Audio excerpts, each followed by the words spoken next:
Gyda'r sialens 47 COPA yn agosau, mae Huw am wybod sut mae'r lefel ei ffitrwydd.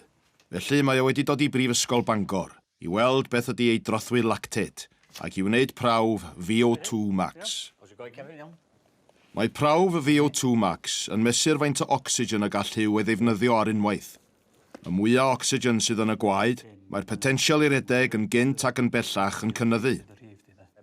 So, beth da ni'n mynd i wneud? Da ni'n mynd i ddechrau rhedag ar 10 km/h, os yna'n iawn. A wedyn da ni'n mynd i godi'r speed i fyny 1 km/h. Yeah, bob 3 munud. So, i gael y lactate threshold, da ni'n mynd i gorfod cymryd sampl gwaed gen ti. So, ar diwedd bob stage, fyddai'n gofyn i chdi stopio rhedag.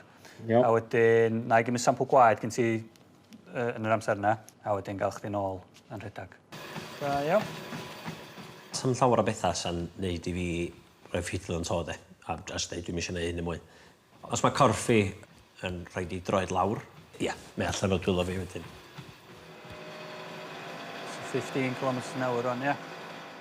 Y rheswm dwi'n cael ymlaen fi, unwaith ti'n rhoi fewn unwaith, illa ni di wneud eto, a wedyn mae o'n lethyr llithrig iawn, swn i ddweud, ydy just camu ar a dechrau wneud yna. So dwi'n eisiau dechrau rhoi fewn i bethau fel yna.